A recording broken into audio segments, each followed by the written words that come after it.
Assalamualaikum warahmatullahi wabarakatuh. Selamat siang semuanya. Pada kesempatan kali ini kami mendapatkan kesempatan untuk mempresentasikan materi tentang navigasi robot. Kelompok 4 ini beranggotakan 4 orang dengan saya sendiri Muhammad Saiful Akbar. Saya Aleri Rahman Wijaya. Saya Purnomo Hadi Syaputra. Saya Aditya Saleh. Mungkin saya cukupkan saja perkenalan ini. Saya akan langsung memaparkan materi yang kami bawa hari ini. Materi kali ini berjudul navigasi otonom dan FSM. Saya disclaimer sebelumnya, materi ini adalah punya Pak Rian Rahmanda. Kami menggunakan ini karena untuk simulasi nanti kami mendapatkan referensi dari materi ini.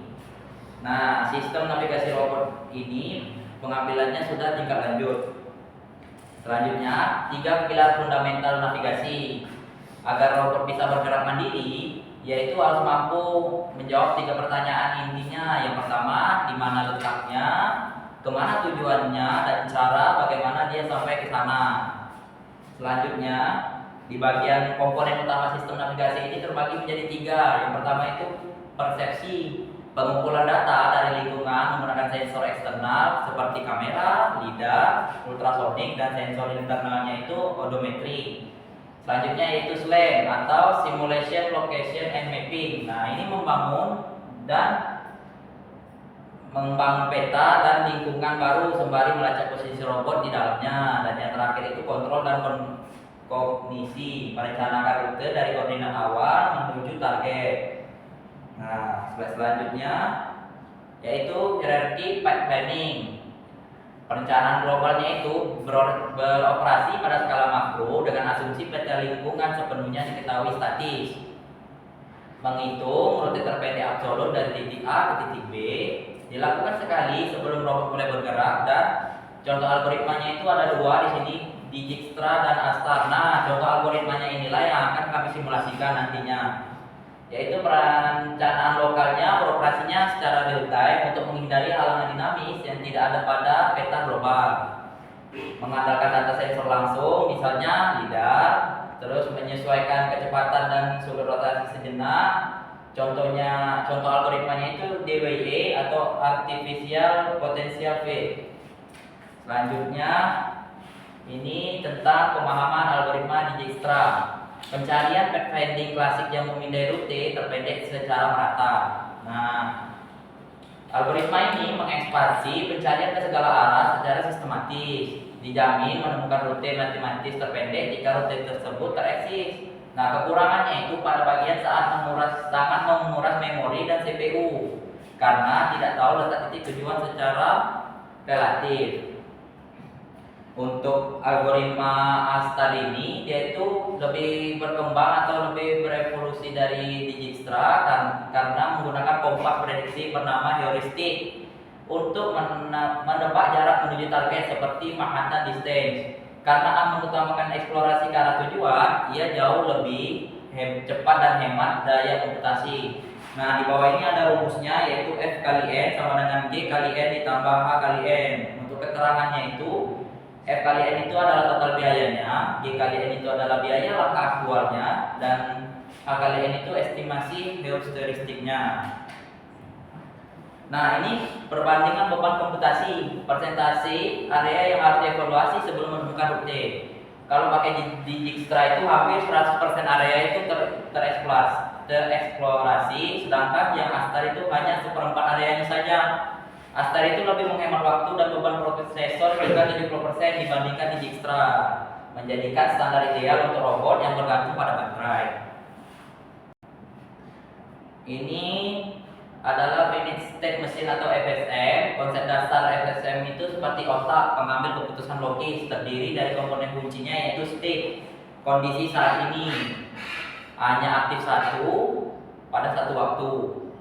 Event atau pemicunya yaitu syarat dari sensor untuk merubah state-nya. Transisinya perpindahan paksa akibat suatu event.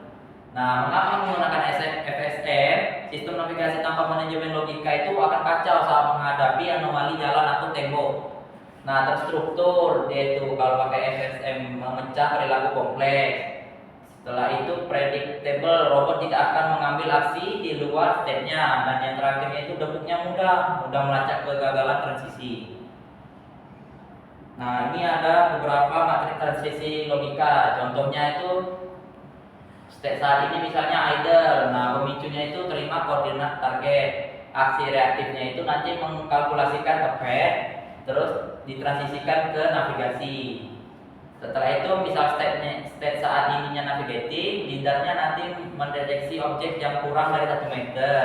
Aksi reaktifnya antara melakukan pengereman atau aktifkan lokal DWA. Transisinya ke avoiding.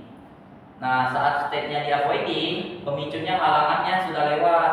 Aksi reaktifnya kembali ikuti garis hijau atau jalur yang terpilih. Nah, transisinya ke navigating lagi. Nah, yang terakhir, pada saat navigating, pemicunya koordinat robot sama dengan targetnya. Aksi reaktifnya itu mematikan motor dan transisinya telah ini tercapai. Nah, ini diskritasi dunia nyata atau SLAM. Octopus Grid Map. Bagaimana kode array 2D dipresentasikan di dunia nyata? Robot menggunakan pemindai lidar untuk mengubah tata ruang fisik kontinu menjadi kotak-kotak diskrit berukuran kecil atau grid. Setiap piksel di peta mewakili sel probabilitas antara kosong atau aman hingga 100 benda padat atau tembok. Nah, kemudian bekerja melompati sel-sel probabilitas rendah ini. Nah, untuk resolusi peta idealnya itu 5 cm per grid selnya, keseimbangan presisi dan kecepatan. Setiap peta dalam array komputasi mewakili luas aktual cm persegi. Di dunia nyata, ini merupakan golden ratio atau standar industri ROS. Nah, jika terlalu besar, misalnya 1 meter per kotaknya, robot itu tidak bisa melewati celah pintu sempit. Jika terlalu kecil, misalnya 1 mm, algoritma akan mengolah jutaan matriks dan membuat lagging pada prosesor. Nah, mungkin ini saya akan langsung alihkan kepada bagian coding.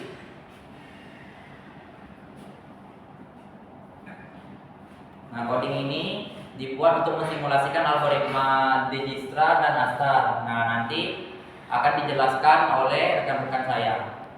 Untuk waktu dan tempatnya saya persilahkan. Di kali ini saya akan menjelaskan tentang pemrograman. Jadi pemrograman ini merupakan simulasi sederhana navigasi robot pada area berbentuk grid 10x10, lalu menggunakan bahasa pemrograman Python. Robot akan bergerak dari titik awal menuju titik tujuan dengan menghindari rintangan. Lalu dalam proses pencarian jalur, program menggunakan dua algoritma pencarian jalur, yaitu algoritma Astar dan Dijkstra. Tujuan utama dari program ini adalah mensimulasikan cara robot mencari jalur terbaik, lalu membandingkan performa algoritma, lalu memvisualisasikan proses eksplorasi area dan jalur yang dipilih robot. Penjelasan setiap bagian pemrograman. Yang pertama yaitu import library. Di sini ada import NumPy, import matplotlib dan lain-lain. Library yang digunakan memiliki fungsi sebagai berikut. NumPy digunakan untuk membuat matriks atau grid. Lalu matplotlib digunakan untuk visualisasi peta dan animasi robot. Lalu HPQ digunakan sebagai priority queue pada algoritma pencarian. Lalu time digunakan untuk memberikan delay animasi. Lalu clear output digunakan untuk membersihkan tampilan sebelum agar animasi terlihat bergerak. Lalu yang kedua, membuat peta. Depth red map. Lalu grid NP 0 10,10. Program membuat area berbentuk grid berukuran 10x10. Nilai pada grid 0, area kosong yang dapat dilewati robot. 1 atau rintangan. Dibuat menggunakan grid 1 8,2, grid 1,3/10. Bagian ini berfungsi untuk menambahkan tembok atau penghalang pada map sehingga robot harus mencari jalur alternatif menuju tujuan. Lalu yang ketiga, menentukan titik awal dan tujuan. Start goal 0,9, 6,4. Start adalah posisi awal robot, go adalah titik tujuan robot. Koordinat menggunakan format atau baris kolom. Robot akan bergerak dari titik 0,9 menuju 6,4. Lalu yang keempat, fungsi pencarian jalur. Depth get nav data, grid, start, go, mode sama dengan start. Fungsi ini digunakan untuk mencari jalur terbaik menggunakan algoritma Astar dan Dijkstra. Robot akan mengecek area sekitar dan menentukan jalur dengan cost terkecil. Lalu yang kelima, arah pergerakan robot. Neighbor 0,1, 0,1, 1,0, min 1,0. Robot hanya dapat bergerak kanan, kiri, atas, dan bawah. Robot tidak dapat bergerak diagonal. Lalu selanjutnya akan dijelaskan oleh Adit. Oke, kalau ini adalah penjelasan sederhana pada algoritma Astar. Robot tidak mencari jalan secara acak. Robot mencoba menebak arah tujuan agar pencarian cepat. Selanjutnya adalah pada algoritma Astar digunakan heuristic Manhattan distance untuk memperkirakan jarak robot menuju tujuan. Sedangkan pada algoritma Dijkstra, artinya Dijkstra tidak memperkirakan arah tujuan dan akan mengecek seluruh kemungkinan jalur yang ada. Selanjutnya itu priority query. Priority query digunakan untuk menyimpan not yang akan diperiksa. Not dengan nilai cost terkecil akan diperiksa terlebih dahulu. Proses eksplorasi. Program akan terus berjalan selama masih ada not yang dapat diperiksa. Robot akan mengambil not terbaik, mengecek tetangga di sekitarnya, menghindari obstacle atau halangan, menyimpan jalur yang terbaik untuk menuju ke tujuan. Selanjutnya bagian ini digunakan untuk menyimpan asal not sehingga ketika robot mencapai tujuan, program dapat membentuk jalur dari start ke goal.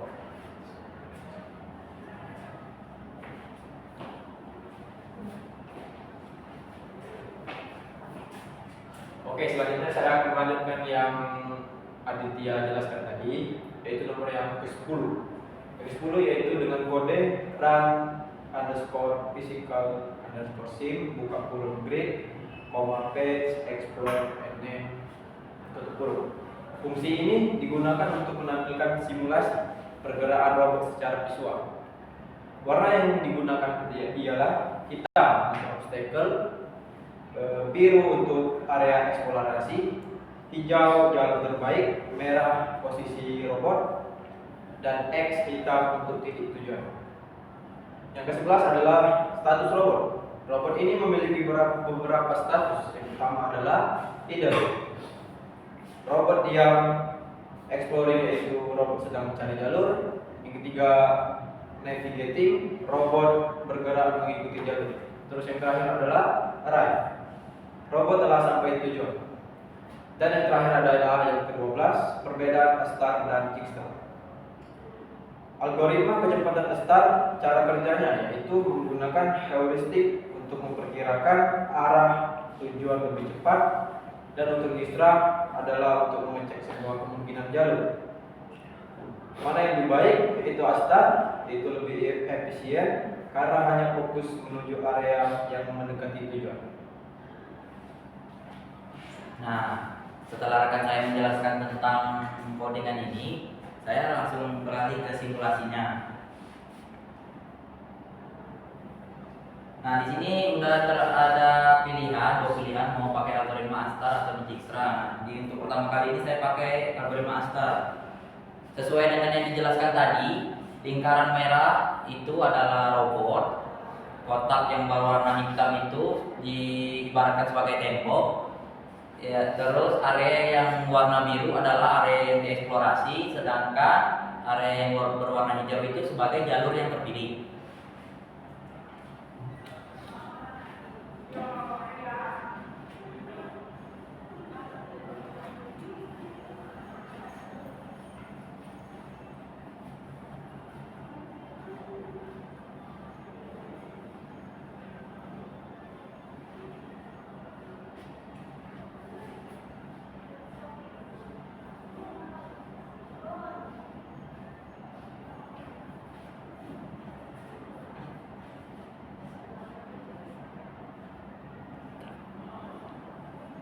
Nah, pada algoritma Astar ini dikarenakan dia lebih efisiensi waktu, Jadi area yang dieksplorasinya itu mendekati tujuan. Nah, dari keterangan areanya, area yang dieksplorasinya itu ada 61 kotak dan jalur yang terpilih itu ada 31. Nah, sekarang kita beralih ke algoritma Dijkstra.